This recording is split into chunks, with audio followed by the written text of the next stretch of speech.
Greetings and salutations. All right, good people. I'm Dr. Juan Floyd Thomas. Here at the Divinity School, I'm an associate professor of African American religious history, and want to thank you for coming out this afternoon for the Let the Church Say AI Symposium on Artificial Intelligence and the Future of Black Digital Religion. Grateful that you all are here and that we can have this occasion to sit and talk about artificial intelligence and its potential and possible impact in every sphere of our life, especially faith. And so we need to make sure to keep the AI in our faith and our faith in our AI. As we get started, I want to first give thanks to obviously the Dean of our institution, Dean Yolanda Pierce. Thank you for not only creating the space and the opportunity, but also the support for this event as it goes on through this afternoon. Also, we've received support from the newly minted, soon-to-be created College of Connected Computing here at Vanderbilt through the offices of Vice Provost Dwayne Watson, so thankful for that. Also want to lift up another supporter here, Dr. Phyllis Shepard, the director of the James Lawson Institute of Nonviolent Research and Social Movement. We want to thank you.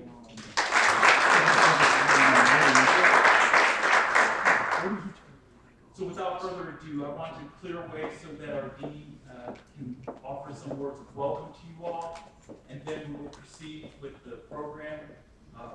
Dr. Stacey Floyd Thomas will be coming forward to introduce our speaker, our keynote speaker for this afternoon. But first, Dean Pierce. Thanks.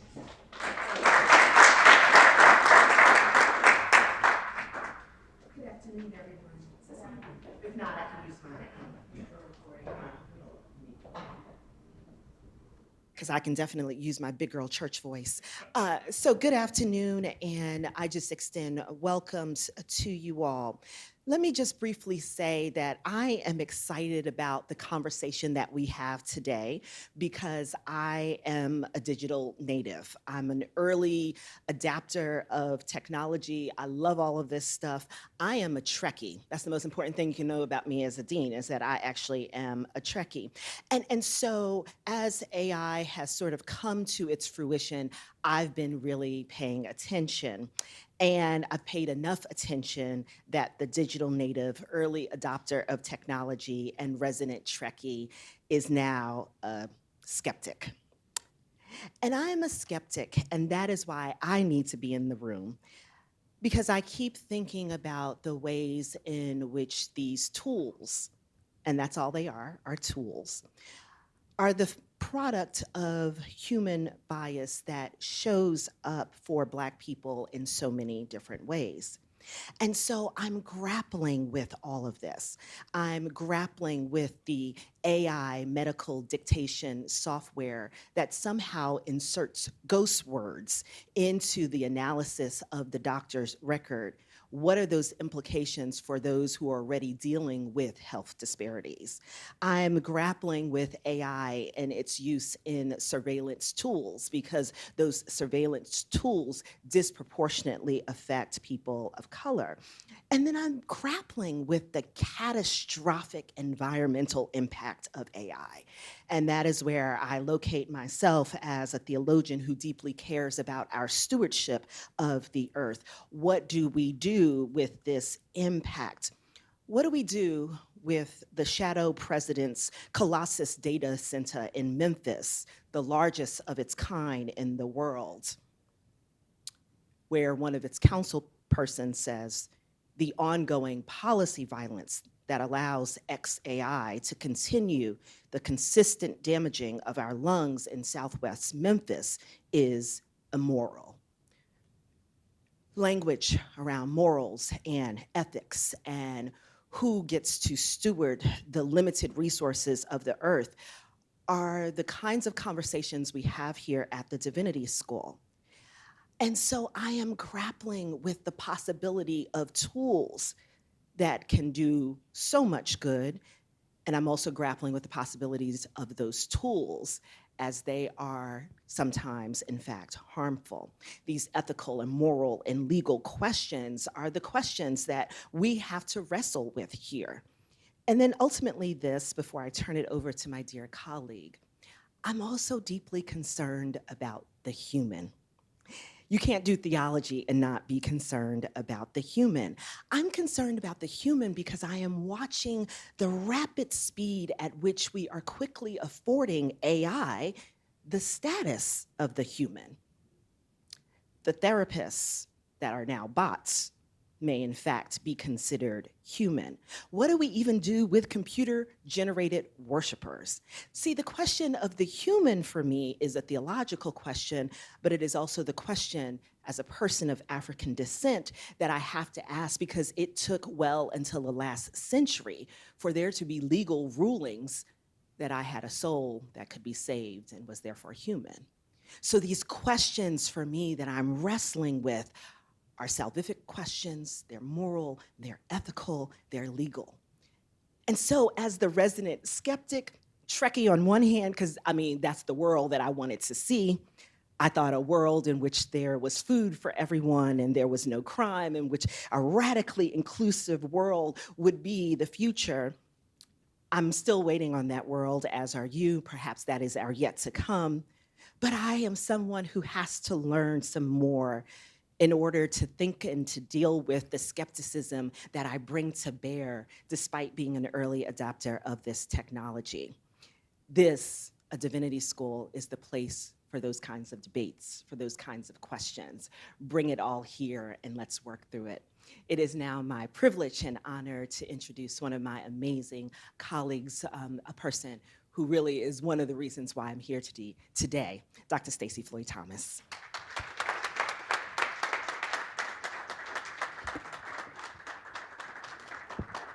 Good afternoon. Good afternoon.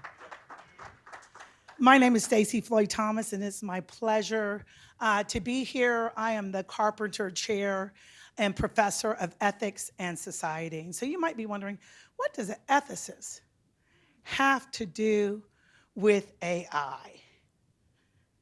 Artificial intelligence. Artificial intelligence. So when you think about artificial, what do you think about? Fake. And when you think about something that's fake, what do you think about in today's climate? Fake news. And fake news has become what? Real news. And the real news has become what? Unethical. All of us, when we were conceived, our parents did what? They named us. Did they know us? And if you're like me, I'm a Navy brat, born in Corpus Christi, Texas. After the spill, it doesn't look so much like the body of Christ. But I was raised in a Navy household, the granddaughter of the oldest child of sharecroppers of 14, and my father, the oldest of 6. So I was raised in discipline. If you know anything, how many people know about being raised in a Black home? Right? And I'm a womanist scholar. And some of you might be like, I don't know what womanist is, but you know what womanish is, right? Mannish is, right? So not only were we named before we were born and not known, but how did our parents raise us? They programmed us, right? They programmed us and they said, when you walk out of this house, you represent, so you better act like you got some sense. Okay. You see how that, and we've never talked about family together as a group, but we could do what? Fill in the blanks. There is a bridge between artificial intelligence and authentic intelligence. How many Bible readers do we have in the room? Hebrews 11:1 says, faith is a substance of things, but the evidence of things. Faith is a substance of hope for. So does it exist? And the evidence of things Can you see it? Fake news. But then when we talk about the things that have made Black people, right, come this far by faith. Black people were enslaved on ships called Jesus, vessels called the Virgin Mary. Christianity historically enslaved Black people yet. And they were preached, right? They were preached to through a slave religion, using the same Bible that they could not read. But when they heard the Exodus story, when they heard about Jubilee, something within them said, I can't read it. I might not have heard about it in the way they've said it before, but as a church mother say, for those of us who are Baptist-costal, I know that I know that I know that I know, that I know that I know that I know. And so they were able to hit what? A straight lick with a crooked stick. The very thing that oppressed them liberated them. And you might be like, aren't you supposed to be introducing someone? I am. When you are a teacher, that which calls you, much like those of us who are ordained in ministry, it's by faith. It's the substance of things hoped for and the evidence of things unseen. My colleague, who is my counterpart, my metaphysical counterpart, Lucius Outlaw, who's over there, is a philosopher. And philosophers are skeptics of religion. And so what he says, is it metaphysically real? I'll say yes, ontologically real. Metaphysically, race does not exist. But ontologically, Lou Outlaw, if they pull you over on 65, driving your luxury car, coming out of your luxury home in Green Hills, all of a sudden, right? Race isn't real, but we know what racism is. So when you're a teacher, just like when you are a preacher, you're called to something that you hope about. And you're advocating and teaching the truth about something that is unseen. And one of the crises, particularly of being a teacher, you get to see it more as a preacher. But as a teacher, you very rarely get to see what happens to the seeds that you sow. Oh, graduation is the best day for students. Phyllis Shepard, York Rieger, Dean Pierce, definitely, Dr. Juan Floyd Thomas will tell you, it is a day of trepidation for a teacher because you wonder how faithful you were. You wonder how good the ground was, how wonderful it was tilled. So you don't even get to see what happens to the seeds that you sow. And even when you do, you rarely get to live long enough to see that if trees came from that seed and if it bared fruit at all. But I've come to tell you today that God is so good because faith without works is dead. So today you have the evidence that I'm an excellent teacher in advance. Because today our keynote speaker is part of the sweetest fruit of my labor. And I ain't that old. And neither is he. The Reverend Dr. Justin R. Lester is a pastor of Friendship Missionary Baptist Church in Vallejo, California. Dr. Lester grew up in Milwaukee, Wisconsin, as a son of an ordained womanish mother who he has carried the legacy forward in not only being a son of a preacher, but a husband to a co-laborer and a son who is walking under the shade of a fabulous tree. He got his Master's of Divinity degree here at Vanderbilt University, where he took many of the Floyd Thomas's classes. I won't tell you what happened when we visited the women's jail. We can do that during the reception. You can ask me those questions, where he chastised me for how I was dressed. Masters of Arts from Marquette University.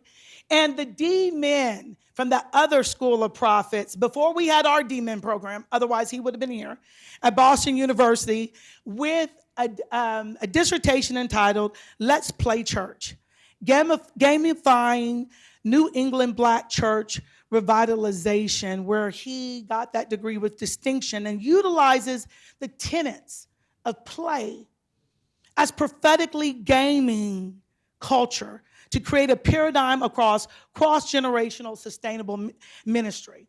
Now, that's his bio that is on his church website.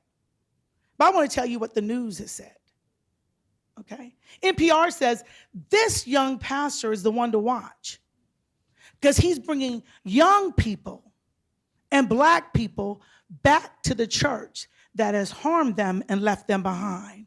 NBC said, how in the world is this Black pastor under 40 getting his peers into the pews?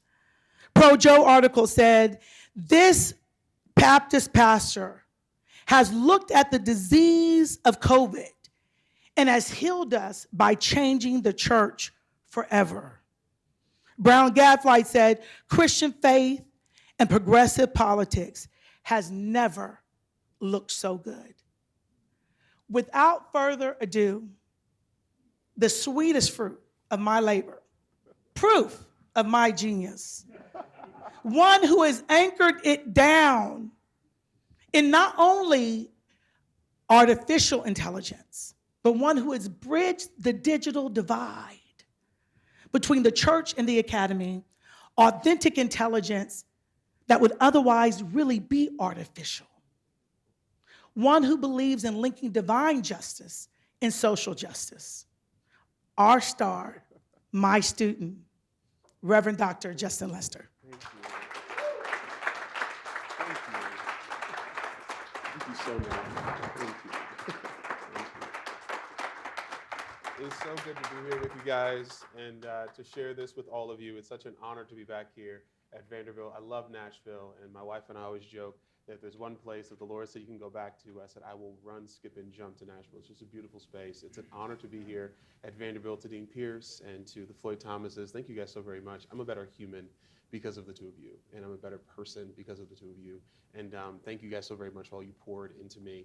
And I was sharing with Philip earlier, I said, you know, I remember my times here, and it's funny to think about the times where I was sitting in places like this and I'll be on the stage. Like, am I ever gonna be enough to be on a stage like this? And so it's an honor to no matter where you're starting. One of the things I promised the Lord in this season of my life is to encourage anybody in the room who's like, am I enough?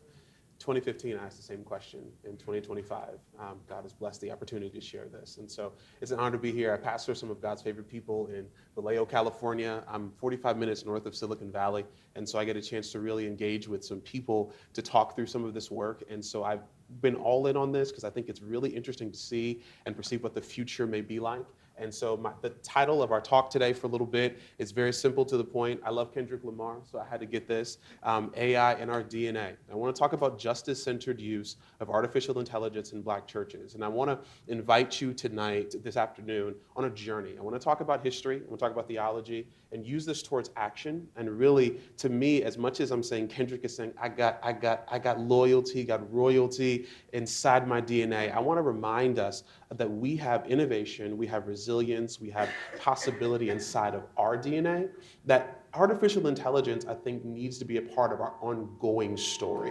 So we're going to talk about this from praise meetings to Facebook Live sermons, and I joke about the preachers who saved their churches by using TikTok and got worried when it was about to be taken out of the App Store a couple of weeks ago. And then we'll get very practical in terms of how we are going to shape the future. I think the question we'll really challenge today is, the question is not, is AI good or is AI bad? The question is, how can we be architects to build this for the future and to shape the future of technology? And so before we get there, let me back all the way up and give some definition to this and talk through what this is. And so AI is not new. It's not something that came up a couple weeks ago or a couple years ago. I got to go all the way back to 1909. And in 1909, Harry Houdini, that magician, put out a movie called The Master Mystery. Named Q. Q, what he was trying to deal with was, how do we decentralize the human brain? His whole notion was, how do we take the human brain and decentralize the human brain? And that's where he put it into this robot named Q, which is in a museum at the moment. Because he wanted to see what would happen if the brain was no longer inside of humans, what would it look like? And so there's a human in the movie that was walking around in this robot costume, but this was really the first time we began to see the decentralization of the human brain, Over the course of time, we see in the 50s that Harvard did some work on this, and people began to talk about, but the word was not coined until the early 80s at Dartmouth College. And this was the group of individuals who put on the first conference of artificial intelligence at Dartmouth College in New Hampshire. And that's the first time we saw it coined. One of the first times you may have seen it at a larger scale, if anybody can remember, nostalgia here, Clippy. Anybody remember Clippy? It was Grammarly is simply the artist formerly known as Clipperly, right? And so this was the first time we really kind of saw this, that we got the scale to all of us, where we saw where everyone had something where it was able to help you think, help you navigate, help you work through some things in your computers. So that's where it's been. It's been around for a minute. What's happened recently, you have more individuals who are developing and coding, you have more people who, and then a lot of money has been given to this, make it more available to more people. So to get to today, where we are today, and this is some work I love to show us here. So I want us to see that computer performance over the course of time, where we're getting to is this crux where computers are able to learn and develop and understand more than humans can. I want you to think about it like this. If you could read all week long, you read every newspaper, listen to every podcast, you read every book you possibly can read over the course of a week, whereas then we come to a large language model that is searching the web and gets everything in the web over the course of a day.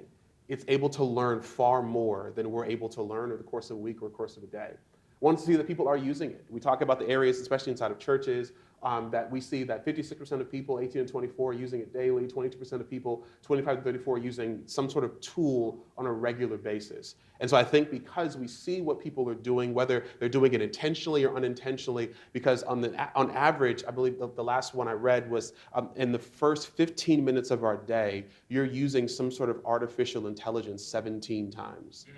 Without knowing that you're using something that is assisting you. Think about it again, decentralized human brain. So simply when the sensor in your bathroom goes off, when you go to the restroom, that's artificial intelligence. When your phone tells you what the weather's going to be today, when Maps tells you how long it's going to take for you to get to work, all these different things are the ways that we're currently using it, sometimes without even knowing it. So what is AI? And I want you to see here that AI is far bigger than just like ChatGPT or Claude or Llama or Grok or, person sitting beside the president trying to be the president sometimes. Artificial intelligence is so much bigger than artificial. Now, I want to give this. Artificial intelligence will turn anything that allows computers to carry out human-like behaviors, including rule-based programs. Very simple to the point, but I want you to see that it's so much bigger than generative AI. This I actually use, and if you want tools to play with, it's called napkin.ai. And so I want you to see there's machine learning, neural networks, deep learning, and generative AI.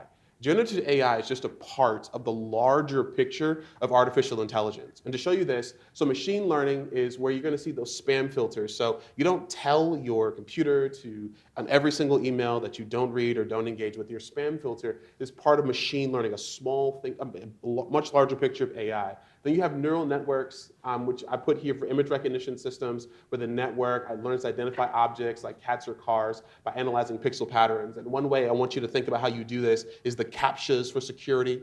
And when you do the CAPTCHAs for security, you're telling it what a fire extinguisher is, and you're freaking out, like, is that one square really gonna have a pair, like all of that type of stuff. You are teaching it what a cat is. You're teaching it what a bridge is. Same thing gets to deep learning, and that's where we get to like Alexa, when you get to Siri, and then we get to generative AI. And that's the one that's so accessible to all of us that we're playing with, the funny images, the large language models, where we are then generating something.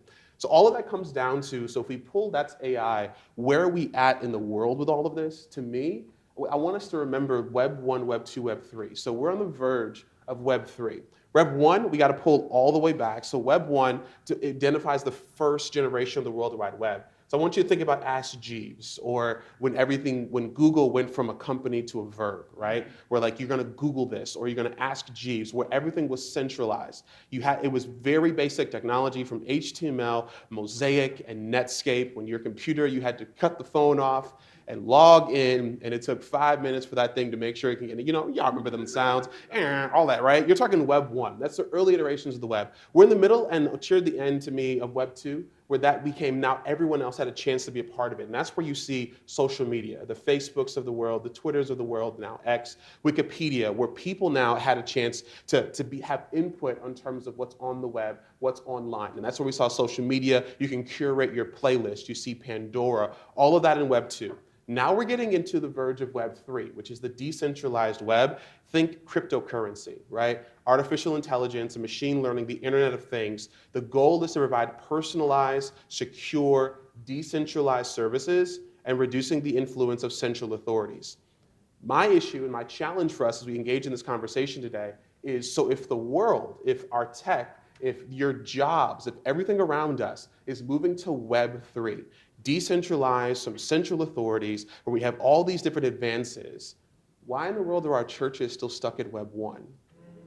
Where the pastor is the centrifuge. And if you're not available on Sunday morning from 11 to 1 o'clock, if you don't have the answer, then you and we believe everything that comes out of this one voice, sometimes educated, sometimes uneducated. We believe everything, if your hoop is sweet, and so for some reason, for 164 hours a week, you're in Web 3. You're at a job that has internet to computers. You're at a job that's using artificial intelligence. You're using Alexa, you're using Siri. But for Sunday morning in our black churches, we got 30 minutes to tell us one thing to think, one thing to believe, and we'll believe it without cross-checking it. To me, our world is moving to Web 3. Our faith is stuck in Web 1. And if we're not careful, we're going to look up in these churches, I think, get to what Eddie Glaude said in 600 words that changed the trajectory of so many of our thinking. Our churches could die.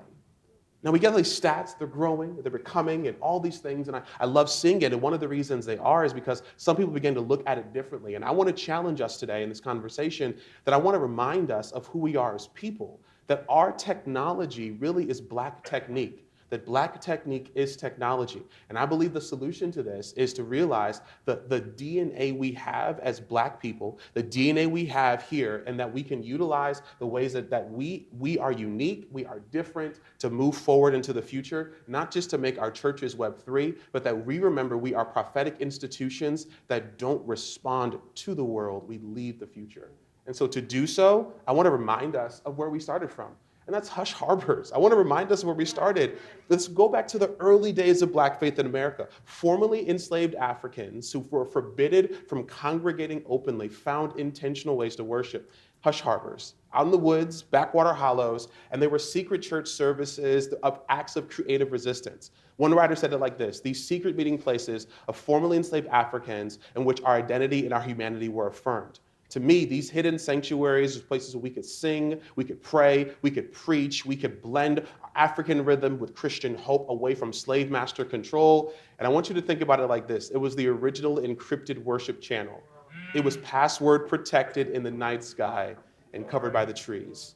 So why do we start here? Because even with zero technology, we have been innovative. The hush harbor was a technique of survival, an early example of offline networking, where the official networks denied our humanity. And in those gatherings, the oppressed became architects of a new space, providing this spark to really dive into our innovation, the drive to use whatever means are available to communicate because something was unique in our DNA. We fast forward to the early 20th century, and the descendants of these hush harbors now building churches and communities in a society that still treated them like second class. And what do? We had the radio. And guess who seized the opportunity of the radio? The black preachers and congregations. The 20s and 30s, black voices were on the airwaves. In the 1940s, Clayton Russell became the first black gospel radio announcer in KFOX with a 15-minute program. He expanded to a 1-hour show, and then eventually we were streaming services before streaming was cool. And that's what even gets to Word. So one of my favorite snapshots of this era is Word, the first black-owned radio station in America in Atlanta in the 1940s. And it happened to be in the same building as Dr. King. And I don't know if you know this, I'm probably sure you know this story, but Dr. King, SCLC offices in this building, and legend goes that Dr. King, when he wanted to make an announcement to the community, he would bang on the ceiling with a broomstick. And the DJ upstairs would lower the microphone out the window so that King could speak on it. Like, I want you to think about this. King would literally get on the ceiling to get on the radio. He hacked his way to get the message out. We've been innovative from the beginning, and as time went on, black churches rode the wave of new tech, even if we were cautious about it. We saw the rise of televangelists, we saw gospel music shows, because don't act like y'all didn't watch Bobby Jones before you went to worship on Sunday morning. Late 20th century, black churches, we used prayer lines. We recorded sermons on VHS tapes and even had skeptics. Like, I want you to imagine when C.L. Franklin was going around preaching and had 8 tracks. Imagine one of his deacons. I can only imagine, like the deacons at my church, Pastor, if Moses didn't need a microphone, why do you got to do this too? But eventually, we remember C.L. because he was innovative in the way that he used his voice. So then came the internet, right? And at first, people would if some fear that it would pull people away from the church or secularize our youth, but yet this became this digital divide, and it's real because everyone did not have equal access. And then COVID came. And you know who adapted so quick? Black churches. And you know who people mimicked and modeled their churches after? Was black churches. The only difference is a lot of these mainline white churches had more money than many of our black churches. So overnight, we went from having no online presence to broadcasting on Facebook, YouTube, Zoom, wherever else. And a recent Pew report showed that a majority of black churchgoers attend partly online. Virtual church is no longer a backup plan. It's, for some people, like Melva Sampson said, is a digital hush harbor to describe an online community where people create fellowship, create community, and they grow spiritually. And they become alternative, transformative spaces. So this echoes to me the freedom of the original hush harbors. It's the same DNA, but it's a new platform. So now we go from this to Twitter to Sunday quotes, and I think all of this comes down to our historical lineage is important because it reminds us that adapting to technology is not betraying our tradition, it's fulfilling them in new context. I would put it like this: the black church is a storied history of adapting and innovating, but just like the printing press and the radio and television, I believe that artificial intelligence can be a powerful force for positive change in our community. It's a part of how we've always survived and always thrived. So we get the questions and the skepticism, like, will AI replace the human touch? Will it dilute our ministries? I think these are the same questions we had about early tech too. Will a loud microphone ruin the spirit? Will loud music make people not want to come back to church? Why are we bringing blues instruments into church spaces? We're supposed to use the pipe organ. Why are we using a B3?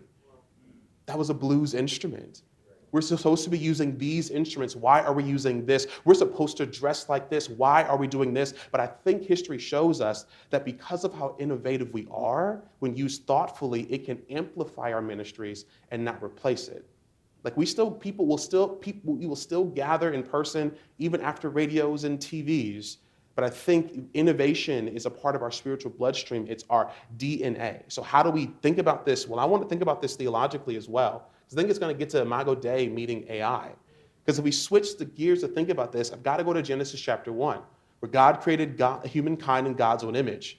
The word Imago Dei, the image of God, means every person carries a reflection of God's dignity and capacity. And for centuries, that truth was a place of hope for oppressed people, that even when society said we were property, we said, before I'll be a slave, I'll be buried in my grave. Now, I can't come to Vanderbilt and not mention James Cone. I can't do it. So he emphasized that blackness in this culture was forged and struggle is fully affirmed by God. And he wrote that, quote, black theology is the prophetic theology of a crucified community in a crucifying America, consciously and intentionally affirming the Imago Dei in black. In other words, our lives matter to God. Our black lives matter to God specifically. And any theology worth its salt must proclaim that. So what does the Imago Dei have to do with artificial intelligence? Well, if every human is made in God's image and how we treat humans in this high-tech society is non-negotiable, technology must never be an excuse to degrade or ignore someone's humanity. That applies to AI, it applies to algorithms and robots, all of it. If an algorithm can decide who gets a loan, what neighborhood is getting policed, or whose resume is getting flagged for an interview, we better make sure that that algorithm sees each person's full humanity. Sadly, that's not always the case. Dr. Sophia Noble, the author of the book, Algorithms of Oppression, she suggested and documented something as neutral as a Google search can reinforce racism and sexism. She said this, she said, quote, algorithmic oppression is not just a glitch in the system, but it's fundamental to the operating system of the web. She simply had a conversation with her daughters, and she sat down and she got on Google to find something to do for the weekend. And she said, what can black girls? And everything that was listed after black women and black girls broke her heart. She had to close her computer. because she realized that the stuff that was online was woven into the system of our community and our culture, that algorithms were oppressing her family, and she was using Google on a regular basis. It's like saying the sin of racism isn't just a bug, it's woven into our code. Noble even warns that artificial intelligence will become a major human rights issue in the 21st century. We're talking about justice, that bias in AI can literally be a life and death issue. If a flawed facial recognition leads to the wrongful arrest of a Black person, or if a healthcare algorithm overlooks a Black patient's needs. So this is where I think our liberation theology kicks the door in and says we fix it. Remember, because liberation theology teaches that God is on the side of the oppressed, that God is fundamentally concerned with setting the captives free and lifting up the downtrodden. So if our technologies are the new loci of oppression, then as people of faith, we must tackle this. It's a part of our spiritual mandate. And the Imago Dei tells us that every person targeted by bias is a person still bearing God's image, an image that is now being unfairly maligned. I got to bring in Dean Towns, who talks about this fantastic hegemonic imagination, a fancy term for the toxic fantasy world that racism and sexism creates. It's the collection of cultural lies and images that portray Black people, especially Black women, in a light that's less than who they truly are. This imagination fueled slavery, fueled Jim Crow, and it's creeping into AI data sets just as easily. She said that these oppressive imaginations are, quote, antagonistic to the reality of those who are in the margins, but yet are perpetuated by the powerful. In plain language, the false narratives about us keep getting repeated, and now by machines, unless we intervene. And I want to suggest I urge the creation of counter memories, telling our own stories and truths to counter the dominant narratives. And I think that's what our churches have tried to do from day one. Our spirituals, our testimonies, our sermons have all been acts of reframing the narrative. When society said you had no soul, we said, no, you're not going to take my name from me. Asserting a God-given humanity, that's a counter memory. And I believe that counter memories today might look like feeding our stories and values into the development of artificial intelligence and ensuring that the data and content the AI learns from includes our vernacular, includes our voice, and not watching other cultures monetize who we are. Not just majority-based voices. Because if AI is trained on Wikipedia and the internet alone, Lord help the future. It's picking up all sorts of distorted images of Black folks. But if we supply the counter memory, our rich legacy and our actual narratives can reshape the future. Another space, I have to bring up the Floyd Thomas is this conversation from the work, the altars we worship. We list things like politics and sports and science and technology as modern forms of cultural worship. Like, have you noticed how some people have absolute faith in technology? Like the people who go to the Apple store and line up overnight to get another phone that looks exactly like the phone they have in their pockets? Because if we're not careful, we'll start trusting algorithms more than we trust God or our own moral compass. See, the technology can become an idol, an altar, at which society sacrifices things like privacy, equity, and truth. And we see this in big tech companies where they act without accountability as if market success justifies everything. For the Black church, I think that observation cuts two ways. On one hand, we cannot idolize AI or any technology as ultimate faith in God, and our values must lead us to understand the use of tech, not the other way around. On the other hand, if the broader culture is worshiping at the altar of technology, we have to show up in that space and be a witness. We need to bring our testimony to the testimony of justice to the tech table. It's just like what Robert Franklin suggests and emphasizes. He calls for moral leadership and a vision in this sphere of society. He knows that many Black churches today face a mission crisis, struggling to serve both the upwardly mobile and the poorest of the poor. And he urges churches to recenter on solving social problems and caring for souls. Well, the tech world has so many social problems in need of soul care, from racial bias to privacy invasion to AI potentially taking jobs. Who's going to speak on these issues of moral clarity, if not communities of faith and communities of color who know what oppression looks like? If you read the New York Times article a couple of days ago about churches are starting to grow again, one of the things that a couple of tech companies said was, we need chaplains in our space to help us see our moral compass. Are we going to step up to the plate or complain what these people are begging for? That's why I think I bring in Dale Andrews, a practical theologian, and oh my God, I miss him, rest in peace, who warned that the Black church must proclaim its communal and prophetic focus. He said that the invasive influence of individualism has pulled us away from liberation ethics. In tech terms, it's easy to enjoy our personal gadgets when each of us is isolated on our smartphone and forget the communal struggle. I picked my son up from school the other day. When I picked my son up from school, I went there, I saw all the high school students. When I picked them up from school, they were sitting there, they were all having conversation. And then as soon as the bell rung, they were able to get their phones back. Their conversation went from looking like this to looking like this. How can I see you if I don't want to see you? If I'm looking forward to all day, not looking at you in the eye. I think Andrew's call to bridge the gap between Black theology and Black church, we have to take all this high-minded talk about Imago Dei and liberation and apply it to how we engage with technology every single day. It is easy for me to get up in my predominantly Black church on Sunday and preach justice on the home field, and then get quiet when I have to go to the away field at Target and not accept everything AI is doing at my job on Monday. It's easy for me to get up on Sunday and my predominantly Black church on the home field and preach justice.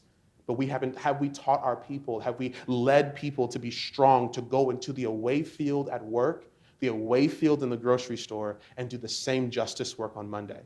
Theology gives us framework. All people reflect God. Oppression must be challenged. How can we serve two masters? With that framework in mind, I think we can approach this not as fearful skeptics, but as convicted agents of change. We've got divinity inside of our humanity, and that divinity demands justice even from our machines. If AI is going to be a part of our lives, it cannot be exempt from the values of justice and love and truth that our faith upholds. A faith that, yes, Dr. Philadamas, is like fake news sometimes. And I'd argue that a part of our calling is bringing values to AI development, because the same God who gifted us with creativity to even invent things like, you know how creative we are that we took all the leftovers that nobody wanted to eat and made dressing? What community of people can take chitlins and make it a delicacy? Y'all can laugh at that because that's so good, because y'all don't even clean y'all chitlins. Like, chitlins are a delicacy. Yeah, there it is. Y'all woke up. But that's how creative we are. So what do? I really want us to see us as architects, because it's one thing to critique AI and list all of its problems. That's necessary, but it's not sufficient. If you're moving to agency, I mean shifting from reacting what tech companies give us to proactively shaping and building the future. This is the difference between being a consumer and a creator, between being a tenant and an architect. So here's my 4 challenges. Number 1, claim our seat at the table. I love that this is working with the College of Connected Computing, because many of the biases in AI exist because people who design these systems don't look like us. I pastor 45 minutes from Silicon Valley. I'm gonna tell you right now, the community in Silicon Valley does not look like us. It's a largely homogeneous group of people in Silicon Valley who are deciding how recognition software looks, what data trading software looks like. So the first challenge, we need more Black voices in AI development, not just token hires at big companies. So what's our role here? Well, I want to show you this, to give you statistics on this. In 2024, Black professionals represented 7% of the US tech workforce. Be really clear here, of all the people working in tech, 7% were people of color. But we're not in all the core roles, because of all of those roles, on the technical roles in which large companies represent, this comes down to 3.7%, because most of the people who work in tech that are Black in these roles are in support staff systems, the ones that are easily laid off in these systems. And then if we get to C-suite and executive and board seats, 4% of the executive roles are held by Black individuals, and only 4.4% of board seats are held by Black people in the tech industry. We are not represented well. So I think this is a challenge for us, the same way that our churches, our communities validate and we celebrate when someone is called into ministry where they want to be a singer. I mean, we put them on stage. We love them. Maybe the challenge we see here is the mission field may not be going overseas, but the mission field is going to be getting behind zeros and ones.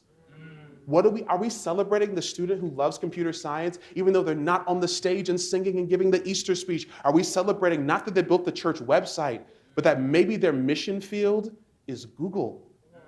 Maybe their mission field is Apple. Maybe their mission field is, because we nurture musicians, we nurture preachers, we nurture deacons. But are you nurturing that child who's on their phone building games? Are you telling them to put their phone away? You ever notice that all of our churches, our spaces, we give coloring sheets away to the next generation like it's candy? But but they're 60% of black Gen Zers are using AI daily. So maybe it's Innovation Sundays, maybe it's coding workshops, maybe it's partnering with local colleges where people can showcase what they do. Maybe it's a hackathon in the fellowship hall. And yes, if you do the hackathon, just bring some red Kool-Aid for me. Develop a pipeline where we don't just read about AI in the news, but we know who wrote the code. And then we as leaders are participating in setting the policies. It's as Robert Smith says, we'll only grasp the staggering potential of our time if we create on-ramps to empower all people. Let the Black church be an on-ramp for Black genius in technology. Number two, we have to build tech that serves and not sells. I'm gonna play this video for you so you guys can see. This was at our current president's inauguration. And I want you to see the leaders, and I put this on there. You gotta take a look at who was at his inauguration. All of these leaders are building technology that sells, but does not serve our community. They don't look like me. What you see here is And you see that all these leaders do not look like the people who are in this you room. don't have a lot of All these leaders who are giving money, all these leaders who are getting kickbacks, all these leaders who are utilizing our data to build their companies, to fund their summer homes, don't look like us. I believe we have to build tech that serves, not sells. And I'm loving what Philip is going to show you later about technology that serves and not just sells. A lot of AI development is driven by profit, to a point where Sophia Noble and others point out that unregulated profit motive in tech has given us surveillance, data mining, and biased algorithms. But what if our churches became incubators for tools that the market isn't addressing? Do you know how innovative we are? We have plenty of ideas. Like, think about mental health chatbots built by us, tailored to help Black youth dealing with trauma. Who better than the Black church who conceived this, to have an experience in counseling and community healing? Or an AI that identifies community needs based upon a church-based AI system that scans public data to find out which neighborhoods have food deserts or where eviction rates are high, so we can do outreach where people aren't going that will have impact and may not get you popular on Instagram, but will change the lives of the people in your community. That's using big data for greater good. The kind of digital evangelism that may not be a track at the house across the street, but a digital evangelism that will be meeting with social justice. Even with operations, you can flip the script in AI use, where it's not just using the church management software that was not built by us, sold to us. We can advocate for features that matter to us. You ever notice that the church gifting test that we give to people all the time at our churches, like find your gift and name your gift and figure out what God has called you, was made by the Southern Baptist Convention for white preachers. But we're driving our churches based upon a gift test for Southern Baptist churches' white preachers. Maybe it's a hobby test. Maybe it's understanding who we are as people and building tests from us within to make sure that our people feel seen in the churches we tell them they're seen in. This is why I loved being at Vanderbilt. When I remember approaching Dr. Floyd Thomas about my thesis, and I remember coming to him and saying, I really want to evaluate how we reach the next generation and how we do it in such a way that's never been done before. And you know what he said for me? He said to me, Justin, don't leave this school until you finish this work. Without a professor like that who said, what you're thinking about is valid, I would have become another wide-legged preacher who wants to hoop, holler, and scream. But I had somebody who said, I think you're onto something that's going to make sure our churches and our community does not die. Who are you doing that for? Who are you making sure people that can think about facial recognition tech is controversial, but for some churches is used to count attendance and identify visitors? Rather than adopting things blindly, which reinforces surveillance norms, a justice-centered approach may be asking the question, how do we use tech to welcome people while protecting privacy? Maybe developing our own open source tools that gather participation statistics without facial IDs, or AI that helps match volunteers with tasks based upon their interests. These kind of applications serve people and don't commodify people. Moreover, Black churches have a wealth of cultural and theological content, sermons and songs and historical archives. For some reason, y'all ever been to the funerals where you get the resolution and this is going to go in the church archives? Where in the world is the church archives? Right. But maybe put the church archives on Notebook LM and create a space where any young Black preacher can query for inspiration, where maybe it's taking the minds of the people in this room. Imagine having an AI that can pull up Howard Thurman quotes, or unpack the Juan Floyd Thomas and then put it in plain language for somebody who's trying to navigate what the future looks like by listening to the brilliant minds that are in this room. This is counter memory, feeding our narrative into the future's knowledge. So lastly, I think we advocate and educate. Not everyone in the church will become a coder or tech developer, and that's okay.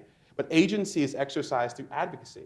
The Black church has been the space for moral voice in public debates, from civil rights to healthcare. You ever notice how the people who are running for office know exactly when church time is, exactly how to get to church, exactly where to park for up to 4 weeks before we vote for them, and then they don't have time to come back afterwards?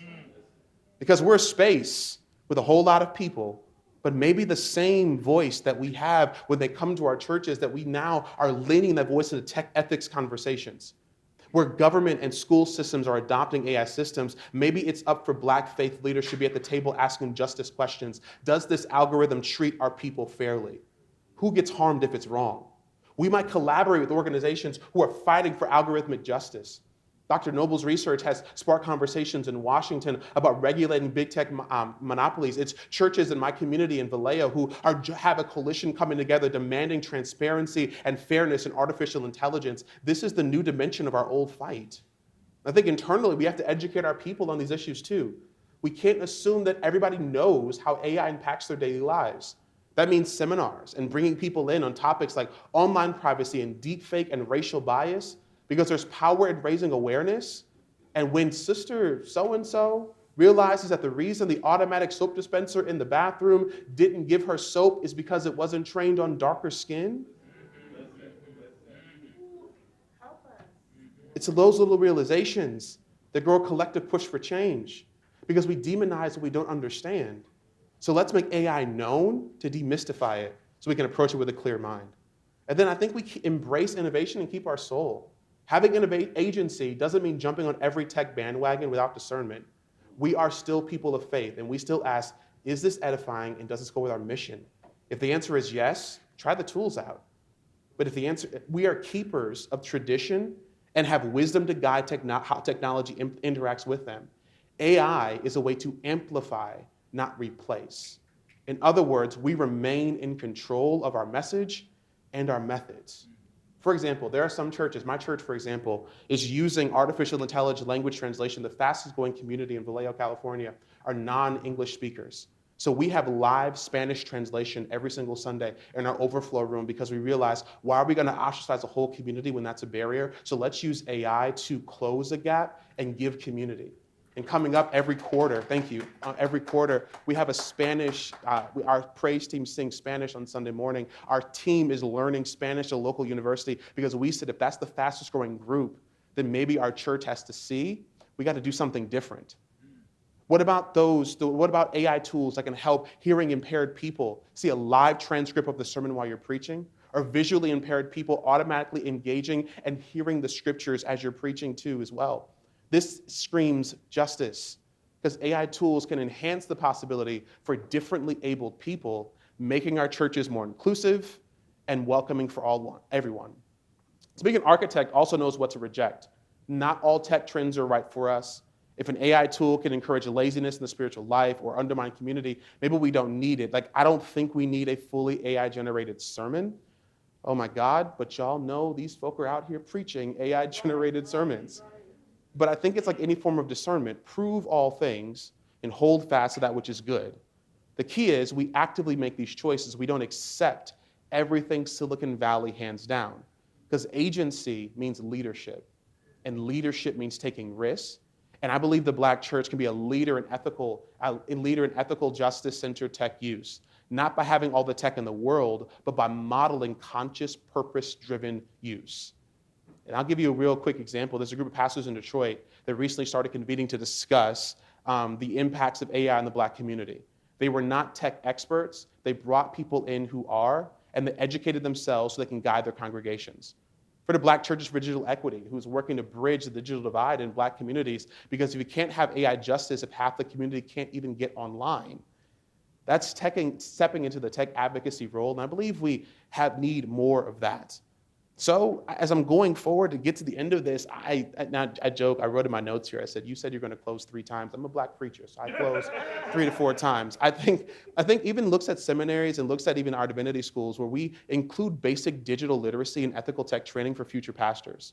Like, how cool would it be if we began to think about how pastoral theology classes don't just discuss hospital visits and sermon prep, but also data privacy and AI-driven pastoral counseling apps? The times demand broader thinking. This is a part of becoming architects of AI, and you all in this room are training the architects. So I'll ground this in one more thing with Kendrick.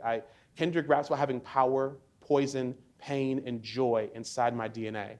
And to me, that line hits hard because it acknowledges the complexity of Black inheritance. We got the strength, the trauma, the perseverance, the triumphs all carried in us. In the context of AI in church, we know technology holds power to do good and harm. It can be poison if corrupted by bias. It can reflect our pain, all the inequities of society, and can be a source of joy. Imagine it actually helping heal illnesses for all people or connecting loved ones. We have endured and transformed so much pain into power in history. I think we're uniquely equipped to steer AI towards the joyful side of that spectrum, which leads me to the end. I think if we're going to do this, Kendrick got up and screamed mustard. I think the challenge we have is to scream culture. Where do we go from here? I want to give some challenges to move from pain to power in this season, because I got faith inside of my DNA. And I'm going to pray this because this is an app called Vigil, and I look so good being Kendrick Lamar in the midst of this right here, right? Yes. I can't do that step, but I sure try to do it inside of this app called Vigil. Yes. And the evidence of things I still cannot do. So what do we do? Let me give you some challenges. To students and scholars, your research and your ideas are shaping the future. But I want to challenge all of you who have different ideas, do not silo yourself. If you're a computer science student, take an ethics course or Black studies course. If you're a religion and sociology student, learn a bit of coding and data science to understand the mechanics. Collaborate across disciplines, because the world desperately needs more experts who grasp the technical aspects of AI and its social justice implications. You could create the next algorithm that empowers instead of oppresses, or write the thesis that guides a policymaker to do the right thing. This can give you the knowledge base and the creativity the church on the ground can tap into. Equip those who are not in this room with facts, with frameworks, and with prototypes. We'll give you the moral fire. You got to be the innovator on the other hand. To all the church leaders in the room, don't fear. Don't be afraid. We know that God has not given you a spirit of fear, but he did give you this: power, love, and a sound mind. And with sound mind, we educate ourselves about AI with love. So let's center people who could be harmed with power. Let's connect scripture to the realities of living in a digital age. So I want to challenge all of you pastors and church leaders in the room, host those community tech talks. Encourage youth who are in STEM. That their interest is a God-given purpose, the same way the person who leads the praise and worship team you want to send onto a great school. Form task forces in your church on digital strategies and ethics, or maybe partner with other churches to share tech resources, because not every church can afford a technical ministry, not your media ministry, but a tech ministry. And more importantly, be proactive. Don't wait for an AI scandal to pay attention. Why are we waiting for scandals to wake up? But start asking now, how is your church using technology? How can we use it better to serve our people? Are there members who can lend their expertise? Perhaps brother so-and-so who sits in the back of the church works in IT who can help audit the church's data security. Maybe brother so-and-so is an educator who can run a workshop on spotting online misinformation. These are actionable steps. Don't just throw people to, why are we grabbing individuals who make $400,000 a year at Google and giving them a camera to get on TikTok? Well, they could be the ones to shift your culture. Because being an architect is not just coding, it's intentionally designing the role of tech in your context. And to those of you in academia, I want to challenge you as well. We need to talk to each other more. Theologians need to be in conversation with data scientists. Now, I've been proposed that literally taking time to consecrate the code. In all seriousness, let's have cross-pollination, conferences and studies in spaces and demos inside of our spaces, bridging the part of a justice-centered approach, because injustice doesn't just stay in one lane, and neither can we. Because the same God who carried us from the hush harbor to the forefront of human rights struggles is with us in this brave new world of artificial intelligence. Our DNA, rich with faith and tenacity and hope, equips us to face whatever's coming our way, even if it's biased algorithms, crazy robots, ridiculous sci-fi movies, the same God, hallelujah, who brought us through the Middle Passage, the same God who has seen us through all these years is the same God that's giving us the wisdom to handle the future. So imagine with me a future where Black churches are not just seeing this technology averse, but pioneers of ethical tech use, where our communities are not just consumers of the latest app, but creators of tech platforms that everybody uses. Imagine with me a future where an AI developer says, before we deploy this, we need to consult with a local pastor. Imagine a future where tech companies are saying these churches have a great track record of promoting and deploying and giving to us great thinkers. So maybe we need to partner with them with an innovation hub and not just hire whoever goes to Stanford. Now, this might sound idealistic, but hey, that was the civil rights movement. How crazy was it? We're going to march on Washington. Yeah. And they did. Our ancestors have shown us that today's idealism can be tomorrow's common sense. I got loyalty, I got royalty inside my DNA. We have loyalty to God. We have royalty. We're children of God inside of our DNA. So let's be loyal enough to our values that we encode them into AI systems and not dilute them. Let's act like royalty, confident that we have every right to be on the forefront of shaping society's tools and not just receiving everything that's handed down. We put justice in the code and faith in the driver's seat to ensure that AI serves and not the other way around. So go forth into your community with AI without fear. The students and professors generate knowledge that blesses the world to the least of these. To pastors and leaders, don't say this is above my head. Bring it to the ground level and make it plain and lean into the future. And to everyone in the room, keep asking the hard questions and wrestle with it. Because the more you wrestle with it, the stronger you're going to become. AI in our DNA means technology in our identity, our story, and our values. The Black church has always been a lighthouse in the stormy seas of our people. And now as the seas churn a little bit more with algorithms and automation, we got this too, because we're going to be all right. I want to show you this one last thing, because we're going to be all right, even though this may be what the future looks like. VR, robot ushers, but we have a chance to craft the future that looks like exactly what we know God's called us to do. Thank you for your time. Thank you for your energy. And I pray that God's best for you. Thank you so much.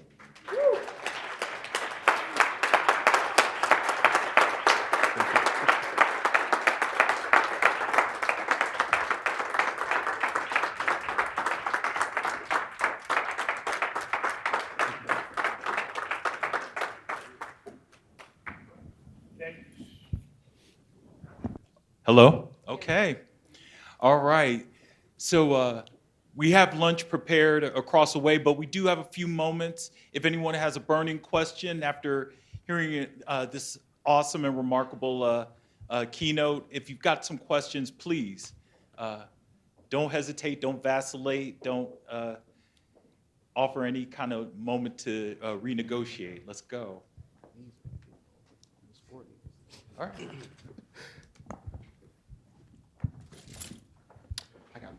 So, Dr. Lester, thank you.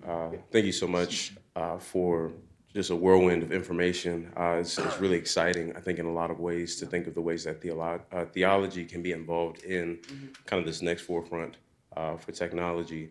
You mentioned, I believe, the New York Times article in which chaplaincy is kind of cited as potentially going hand in hand with this revolution. Thinking currently, CPE is such a big part of chaplaincy formation in a professional context, and oftentimes that places chaplains in a hospital context or a healthcare context to kind of hone their skills. What context do you think might potentially be more generative or more formative in a way that would be germane to chaplains serving in an AI developmental space? Yeah, I think it gets to a little bit, great question. I think the cross-pollination I spoke to before, where I think now, even as we look at CPE and all of that, even you're doing here, is to then look like, man, how are we working with these other colleges around? How are we partnering with people, and how do we reevaluate CPE? Where now it's not just hospitals or whatnot, but now we're looking at, man, how do we care for, are we present with data scientists, those who are learning computer science, understanding computer science? I think it's going to be that type of understanding. The same depth that we're giving to death and dying is going to be the same depth to understanding bias, algorithms, people's histories as they're coding. Because those individuals are in a room building out everything that we see. And so now it's going to be us understanding. I think it's going to be evaluating how we actually do this work, what credits look like going forward.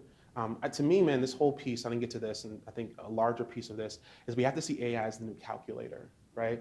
So like, I remember when I was in middle school and scientific calculator came out, math teachers hated it because it was like, we want you to do long division. But it was like, man, we actually could learn trig a lot earlier if we use the calculator. I think the same thing's gonna go for universities as it comes to even what you're talking about, where it's like, it's one thing to say like, oh, like AI is here, but how do we evaluate what pastoral care, what chaplaincy looks like, to then now partner with like even the College of Connected Computing or any CS around here, whatever, and other organizations that we can evaluate, man, AI is not going anywhere, so how do we use this to accelerate caring for the people building the code, so they're building with a clear head and not any other bias. So I think it's gonna be a lot of overhauling to think about. Yeah. Thank you. Yeah, man. Yes.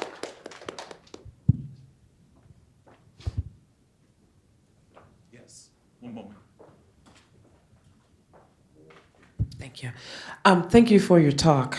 A question for you. Thinking of church as a small membership, especially in historic city centers that are being overly gentrified, certainly the AI space and all the collaboration that you're talking about lends itself to bringing people out of the built environment, which is really costing them and centering a lot of the money in their respective ministries. But is that necessarily the right move for them, especially when you're considering justice? So how, especially when I'm thinking about churches within white mainland Protestant denominations who are finding themselves declining, but still having opportunities to grow the ministry in other ways, is there a way to think creatively, innovatively about those spaces where beyond the economic footprint matters, even if our presence isn't there. The historic footprint matters, even if the presence will no longer be there. But I guess my driving question amongst that is, there seems that no matter what the innovation, no matter the collaboration, there is still a lot of loss and a lot of trauma and a lot of decline that will have to be mitigated. And so how do we grapple with all of those things in those smaller contexts as we're trying to do all of these, how do we still seek for justice in those kinds of things and try to way forward? Yeah, I Thank think I you. hear what you're saying. A couple of things come to mind. Number one, I think scarcity is the birthplace of innovation, right? So if we're seeing that, I think that's the birthplace for some possibility. Number two, personally, so I pastored a church in Rhode Island in the middle. We had 6 parking spaces surrounded by Brown University and Rhode Island School of Design.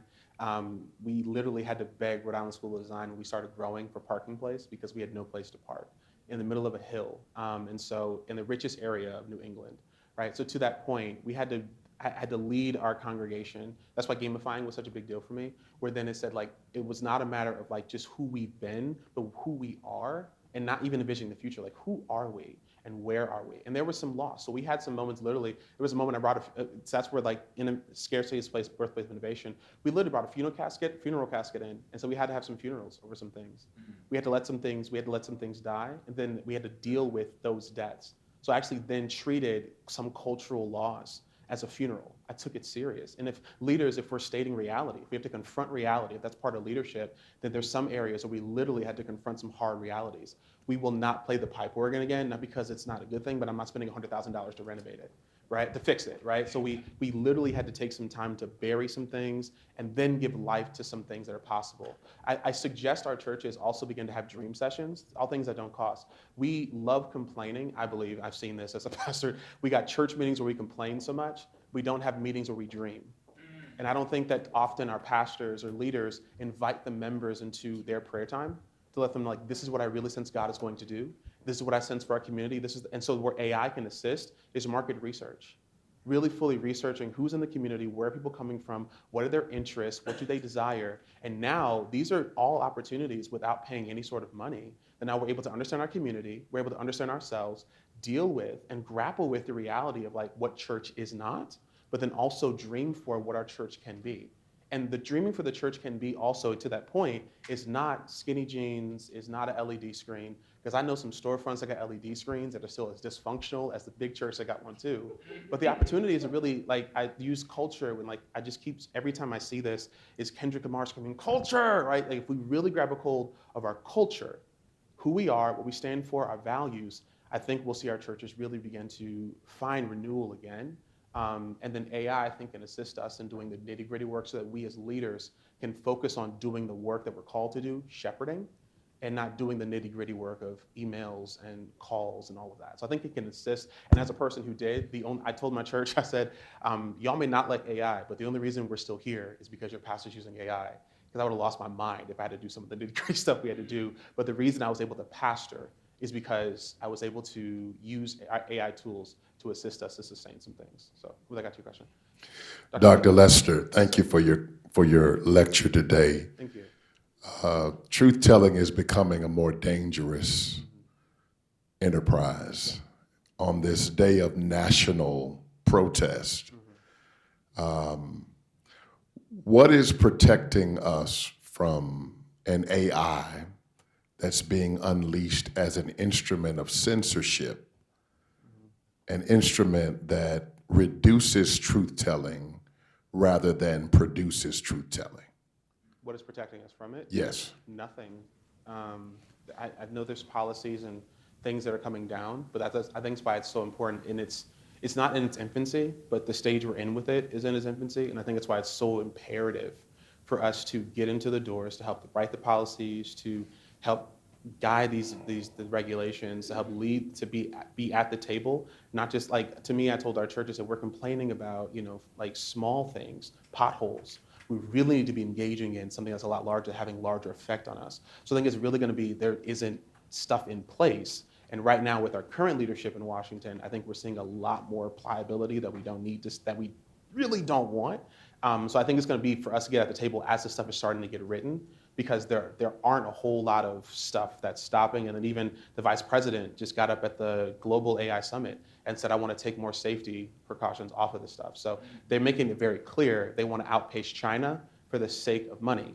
And it's going to be incumbent upon us to say, listen, protect your people that you're serving, because the government's made it very clear they just want to be China. They could care less about us.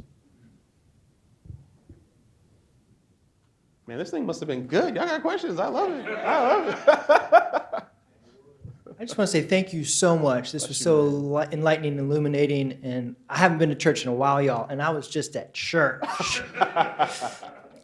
Your question, sir, I feel like, Doctor, you had that. The answer is the the memories. That's what's protecting us, right, is putting in what you've just suggested. So thank you so much. I have to go pick up my kids. I hate that I can't be on. No worries, no worries. Thank you. Oh, yes. Thank you for everything that you shared. I work with middle schoolers, and they are hyper dependent on artificial intelligence to the point where trying to work through certain math problems is like, Miss AP, I don't know how to do this. And I'm like, oh no, we gonna get to the basics. Absolutely. And so what would you say in terms of like working with young people and womanish individuals who are trying to figure out the difference between being hyper-dependent and then using AI as a tool and a resource? And how can we use AI to maybe amplify and heighten our human intellect? Yeah.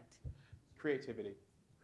I would say the things that AI can. One of my biggest critiques of artificial intelligence right now and robotics right now is we're trying to make everything human, and I think robots need to be robots and not be human robots.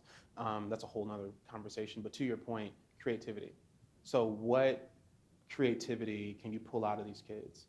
Whether it's, this is small, but whether it's a song, whether it's something they're building, how can you utilize their energy to build something if they're on their phones or desiring to use this stuff so much? What are some, for example, I have this app I was going to show you guys earlier, but I made a song based upon this using Suno, right? Mm-hmm. And so our church, for example, when we did our tithing series and baptism series, people don't want to hear all that type of stuff, but then our kids had a tithing anthem competition.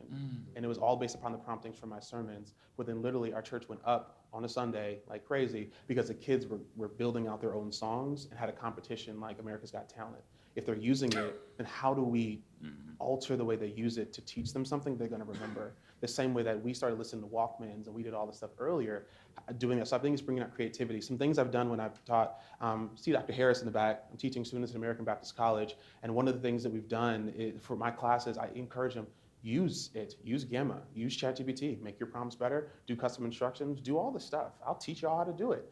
But when you present, everything is gone, because I want to hear what's in your brain. You have to have 30% of their greatest creativity. I need you to be different. I need you to dream of something. So we have a practice where it's like, it's a matter of not all the things that are not possible, so you have to dream.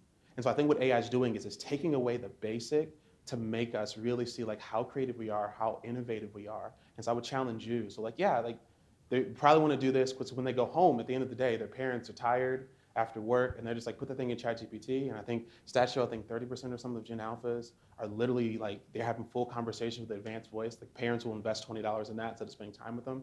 So it's true, right? But I think the opportunity you have in the classroom is to create the songs, create the dances, create the TikTok, the fake TikToks, create all the opportunity for them to learn this, to remember it, to make memorable experiences and unforgettable experiences for them. So creativity, I think, is the juice for the future. And we have it. And I think my last thing to this goes to social media and everything. We as Black people got it. We have that juice. And I want us to make sure we take care of it and monetize it before white culture does. Yeah. All right. Thank you. My name is Michael Moore. I'm the senior pastor of the Metropolitan Baptist Church in Memphis, Tennessee. We're about a stone's throw away from the ex-AI facility that is in Memphis. Also, Metropolitan is a very historic social justice church, right about 10 feet away from Lemoyne College. I want to thank you for your presentation because it was very helpful, very inspiring, and very engaging. I have some questions for you from the pastor standpoint. So one of the things that you talked about resources that you've used that have helped to make your ministry more efficient. I'm going to ask if you could share some of those. I'm the director of recruiting, retention, and reclamation for the Progressive National Baptist Convention. So I think it would be helpful to be able to even start thinking about, as we move around, things that could help pastors moving forward, of course, directing people towards you as a resource to find out more about that. But the second part, so what I found is that in my particular church or congregation, one of the things that we're navigating, of course, even with streaming and everything else like that, has to do with copyright, trademarking, other things, and ownership, right? And so earlier you were responding to a question that had to do with, songs that were being created, all these other things like that, and even the church's ability to monetize. Have there been conversations or are the resources to help churches navigate the legal aspects of ownership for things that are produced by AI and how they can use them in terms of monetization? So I think there's not a lot of information that I've had access to. Yeah, there isn't. And I was at a space with a couple of attorneys that we were having this conversation. And for them, it's still a very new space as well. But the one thing I would challenge you to do is make sure for your church, for your convention, whatever it is, that there's an AI policy in place. So we work with our attorney at our church. We had our bylaws. We redid them a year ago. And my church thought it was crazy when I had a 2-page AI policy. And they were like, Pastor, this doesn't matter. I said, it will matter in 3 years. And so we had an AI policy put down. I really had to suggest that. The other piece is I would talk to, even for you, I would talk to an attorney, just have a conversation about it. And I can even send you a mock AI policy if you want to be helpful to walk through that. So I don't want to speak too far into it because I'm not fully versed in it. I know the conversations I've had are very, very infancy right now. The only thing we did do is put an AI policy in place to protect us and to regulate what we do in our space, right? So that we're held accountable, and our attorney will do that as well. In terms of tools to use, so I do that. I'm gonna show you this. So I came up with this thing. I realized for pastors, Sunday's always coming. And so I said, okay, so for me, you would like this, man. There's a DevOps wheel, right? So DevOps wheel looks at when you're starting, you're planning, you're coding, you're building something, testing, you release it, you deploy it, you're monitoring it, and then you go back into planning mode. I did the same thing. I made a pastor ops tools infinity wheel. I didn't know if I would get to all this, but these are tools that I like, that I've experimented with in terms of an ops wheel for pastors. Now experiment, don't pay a bunch of money for a bunch of stuff. I made one in the GPT store on ChatGPT. If you search Pastor GPT by Justin Lester, you'll see there. And I made a tool that will not write a sermon for you, but It is based in everything that I've learned in this space, everything that I've read. So it's an African-American based sermon preparation, Bible study preparation, marketing tool for Black churches. So Pastor GPT in the GPT store. You go to ChatGPT, click GPT store. Pastor GPT, you'll see Justin Lester. You can use it. It's absolutely for free because I wanted to give something that served our people. And so playing around with it, but if you go in there. But this is what I use. So some stuff in here, there's this app called Bible Chat. I think it's amazing. It's AI built into the Bible. I know the CEO of it. It's a great organization. Pastor GPT is the one with the Bible in the orange there. Undermine is a space where it does deep research. I don't like doing basic research on like just perplexity, but Undermine actually will search academic journals and things like that. You get to writing, researching, and analogies. That's why I put in Scholar GPT, Anthropic. Anthropic is the most ethical AI. And so there was a study that was done that said that Anthropic's Claude, whatchamacallit, actually suggested more Black and brown women than any other large language model that was used in job interviews and job placement. So Claude is a great space to go. It's most human. Then I had slides. So this app called Gamma. Actually, my slides today, I wanted to say this, was made on Gamma. So all I did was put my final work into Gamma, and it created all the slides, all the images for me for free. Gamma is a great space. If you're a student, to all the professors in the room, you didn't hear this, use Gamma. It'll save you so much time, and it's free. When you go to social media, Canva's amazing. I love using Canva. There's like tons of AI tools built into Canva. Notebook LM. I use Notebook LM as a centrifuge for my data. It's on the Google AI Studio, which is amazing, but it doesn't access anything but what I put into it. For counseling and meetings, I created a clone of myself. So after church on Sunday, I created a clone in Delphi that will automatically take my sermon from Sunday, put it into a chatbot so my members can have a conversation with me, realizing that what I believe social media and AI is doing for me as a pastor is it gives people access to my brain when I'm asleep. And so I have people that ask questions of me based upon my podcast, my sermons, that have conversations like, hey, we just got into an argument talking about this. Can you help us think through it? And it sends me a notification. We can always reach out to them, but they can have a conversation with me. If they didn't understand something in my sermon, they can literally talk to me. That's using an app called Delphi. And I cloned myself, and I'm doing it for other pastors as well. And it's something I'm trying to build when I finish Dr. Floyd Thomas's website. I want to clone her too. But to have access to someone's brain based upon all the writing, podcasts, everything. Because the thing about it is, if you were to go into ChatGPT or any of these spaces and search for you and your voice, it's going to find you and tell you all about you. I'd rather monetize my voice instead of ChatGPT doing it for me. And then lastly, this is optimizing learning and reflect. That's just making sure the stuff gets out. Living.live is a chatbot. All these, really, your church website needs a chatbot nowadays. 70% of people aren't clicking off the front page. So if you have all this information, like it takes 5 clicks to get to it, they need to chat with you. So I would highly suggest chatbot based upon your stuff. And then Sunday comes, and we got to do it all again. So that's my suggestion for pastors. I could do this all day, but like that's my suggestion for pastors. Pastor GPT would be a great place to start. I personally like it because I built it. But it'll be helpful. It's steeped in making sure, like the people you heard me talk about today, is all the research and stuff that I've done. It's based on that to help Black pastors navigate AI, but not lose their Blackness in the process. Because it can get real MacArthur-y if you let it. Yeah, let me go back here. Yeah, thank you. All right. Once again, we want to say thank you, Dr. Lester. Thank you so much. So as a reminder, we have lunch already, and it's set up across the way. And but please get something to eat, feed the body, and then come back because the second event is the roundtable session. So then food for thought as well as food for the body. So please hurry, get something to eat, and then be right back here. I think we're going to begin around, 3:15.